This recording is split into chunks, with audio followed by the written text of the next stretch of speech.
সংস্কার কাজসহ নানা কারণে সাভারের নবীনগর চন্দ্রা মহাসড়কে মুছে গেছে সড়কের রোড মার্কিং। এতে বৃষ্টি ও রাতে দৃষ্টিসীমা কমে আসলে যান চলাচলে দুর্ঘটনার শঙ্কা তৈরি হচ্ছে বলছেন চালকরা।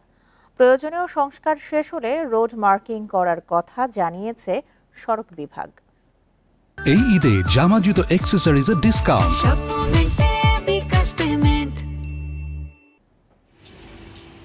সাভারের নবীনগর ও চন্দ্রা মহাসড়কে উত্তরবঙ্গ ও ঢাকাগামী লেনের বিভিন্ন স্থানে মুছে গেছে রোড মার্কিং। সড়কটিতে সংস্কার সহ নানা কারণে এসব মার্কিং মুছে যাওয়ায় ব্যাহত হচ্ছে যান চলাচল, প্রায়ই ঘটছে দুর্ঘটনা। সাদা দাগগুলো না থাকার অত বোঝা যায় না যে এই জায়গায় রাস্তা আছে না আছে। নবীনগর থেকে চান্দরা পর্যন্ত এই দাগ ছিল, সারা জীবনই ছিল।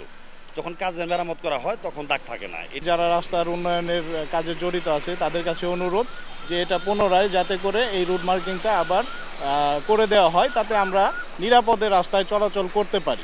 15 কিলোমিটার মহাসড়কের নবীনগর বাস স্ট্যান্ড থেকে নন্দন পার্ক পর্যন্ত 13 কিলোমিটারই মানিকগঞ্জ সড়ক বিভাগের অধীনে, যেখানে অগ্রাধিকার কর্মসূচির সংস্কার কাজ চলমান, যা শেষ হলে প্রয়োজনীয় রোড মার্কিং দেওয়ার কথা জানিয়েছে সড়ক বিভাগ। পিএমপি মেজর কর্মসূচির আওতায় অওয়ালের কাজ চলমান রয়েছে। এই কাজটা প্রায় অর্ধেক হয়ে গিয়েছে।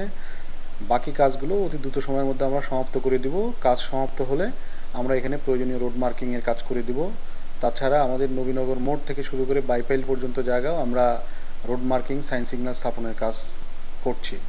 ঈদ যাত্রায় গাড়ির চাপ বাড়ার আগেই এবং দুর্ঘটনা রোধে দ্রুত রোড মার্কিং দেওয়ার দাবি জানিয়েছেন চালক যাত্রীরা।